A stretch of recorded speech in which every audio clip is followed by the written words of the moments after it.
नमस्कार, मी अभिजित करंडे. मुंबई तकमध्ये आपल्या सर्वांचं स्वागत आहे. विधान परिषदेसाठी अर्ज भरण्याचा शेवटचा दिवस आहे आणि भाजपमधून नागपूरमधून संजयजी भेंडे यांना उमेदवारी देण्यात आलेली आहे. अगदी तरुण वयापासून ते भाजपचं काम करतायत आणि यावेळेला निष्ठावंतांना अच्छे दिन आलेत अशा पद्धतीच्या हेडलाईन्स सुद्धा गाजलेल्या होत्या. पण भेंडे सर, आपलं खूप खूप स्वागत आहे. तुम्हाला संधी मिळाली. कधी तुम्हाला कळालं की तुम्हाला आता थेट विधान परिषदेत जायचं आहे? नागपूरमध्ये कुठे होतात? कुठे तुम्ही नागपूरमध्ये होतात? बाहेर होतात? नागपूरलाच होतो आणि परवा रात्री 8:20 हे मला कळालं तेव्हा अतिशय आनंद झाला. आणि आपल्या नेतृत्वावरती पूर्ण विश्वास ठेवून अनेक वर्ष काम केल्यामुळे आणि माननीय देवेंद्रजी, माननीय बावनकुळेजी, माननीय रवींद्र चव्हाणजी, माननीय नितीनजी गडकरी या सगळ्या लोकांच्या सान्निध्यात अनेक वर्ष राहिल्यामुळे आणि यांनी एकूण भारतीय जनता पार्टीचं काम वाढवण्यावरचा जो काही प्रयत्न केले त्या प्रयत्नात त्याच्यासोबत अनेक वर्षापासून मी काम करतो. त्याच्या मनस्वी आनंद झाला की पुन्हा एकदा अशा प्रकारची संधी नव्याने सत्तेमध्ये प्रत्यक्ष सहभाग घेण्याची संधी त्यांनी दिली. तुम्ही ज्याला फोन आला त्याला काय करत होतं? मला असे प्रश्न फार पडतात. मी गाडीतनं प्रवास करत होतो कारमधनं आणि तेव्हा हा फोन आला तेव्हा निश्चितपणे आनंद झाला. अच्छा, कुटुंबियांची काय भावना होती ज्याला कळालं त्यांना? कुटुंबियाला असं वाटत होतं की अनेक वर्ष हा माणूस काम करतो, याला संधी मिळावी आणि त्यांना इतक्या वर्षांना मिळाल्याचा स्वाभाविकपणे आनंद झाला आणि त्यांनी अतिशय आनंदाने हा सगळ्या याच्यात सहभाग घेतला आणि त्यांना मनापासून आनंद झाला. मला एक गोष्ट सांगा की ज्या पद्धतीने तुम्ही इतकी वर्ष काम करताय, तुमच्याबद्दल पत्रकार म्हणून नागपूरच्या लोकांना माहिती आहे पण महाराष्ट्राच्या लोकांना माहित नाही. निष्ठावंतांना संधी मिळाली, संजय भेंडेंचं नाव आलं, नागपूरकरांना खूप आनंद झाला. कशा पद्धतीने तुम्ही भाजपशी जोडले गेलात? कसा राहिला तुमचा प्रवास? मी मुळात राष्ट्रीय स्वयंसेवक संघाचा कार्यकर्ता होतो. नागपूरची जबाबदारी माझ्याकडे संघाची होती आणि त्यानंतर संघाच्या व्यवस्थेतनं मी इकडे आलो.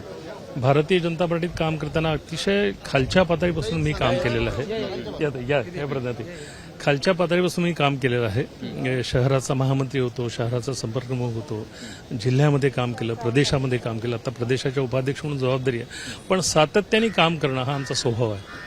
की अनेक वर्ष असं म्हणतात लोक की अडचण झाली, संधी मिळाली नाही, पण सातत्याने काम केल्यानंतर काय होतं याचा अनुभव प्रत्यक्ष या निवडणुकीत आला. आणि आपण पाहिलं असेल की 6ही नावं जी नक्की केलेली आहे पार्टीने, ही 6ही नावं संघटनेत काम करणारे जुने कार्यकर्ते आहेत, पदाधिकारी आहेत. यांनी अनेक वर्ष संघर्षातनं पार्टीला उभं केलेलं आहे. अशा सगळे कार्यकर्ते आहेत. निश्चितपणे संजय भेंडेजींचं पण अभिनंदन. तुम्हाला संधी मिळाली, संघटनेमध्ये काम करणाऱ्यांना ती संधी मिळाली. ज्या पद्धतीनं बघा, राजकारणामध्ये गेल्या काही काळामध्ये खूप साऱ्या गोष्टी ज्या आहेत ज्या आश्चर्यकारकरित्या, धक्कादायकरित्या घडतात.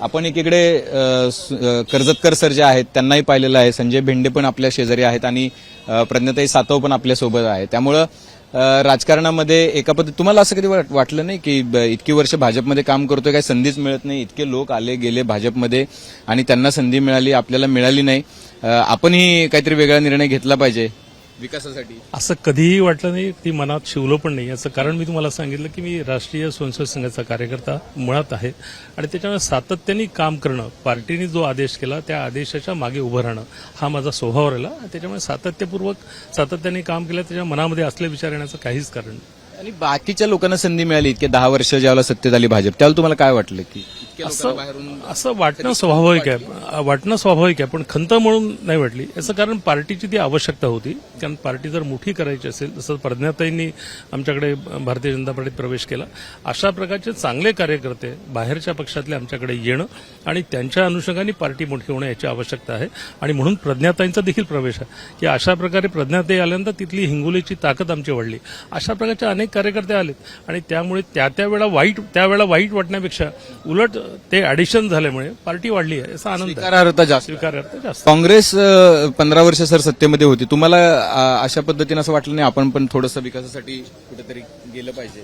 असं कधीच मनात वाटलं नाही. याचं कारण असं, हा विश्वास होता की भारतीय जनता पार्टी कधीतरी सत्तेवर येणार आणि या प्रचंड विश्वासामुळे भारतीय जनता पार्टीचे कार्यकर्ते, फार कमी कार्यकर्ते जे सोडून गेलेत, पण अधिकांश कार्यकर्ते हे भारतीय जनता पार्टीला उतरले आणि मी त्यातलाच एक आहे की भारतीय जनता पार्टीसोबत आयुष्यभर मी राहील, अशा प्रकारचा विचार माझ्या मनामध्ये होता. निश्चितपणे सर. आणि इतक्या सावकाश, इतक्या मृदू पद्धतीने बोलता, सभागृहामध्ये फार आरडाओरडा करावा लागतो बोलायला संधी मिळावी म्हणून. आवश्यकता असेल तेव्हा आवाजही मोठा होतो आणि समोरच्या माणसाला जर बसवायचे असेल तेव्हा निश्चितपणे आवाज मोठा होईल. निश्चितपणे सर, पुन्हा एकदा खूप खूप अभिनंदन.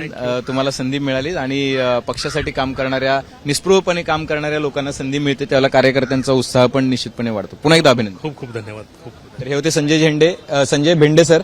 भेंडे सरांनी सांगितलं की कधीही आयुष्यात मनाला विचार शिवला नाही की आपण संधीसाठी दुसऱ्या कुठल्या पक्षामध्ये जावं. आपले शेजारी बघा, राजकारणामध्ये प्रत्येक गोष्ट बोलावी लागत नाही. एकीकडे संजय भेंडे सर माझ्या शेजारी उभे होते आणि दुसरीकडे प्रज्ञा सातव उभ्या होत्या.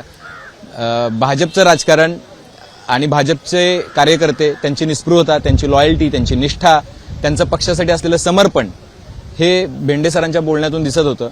बाकी जे तुम्ही बघितलं ते तुम्ही समजून घेतलं. कॅमेरामन सचिनसह अभिजित, मुंबई तक.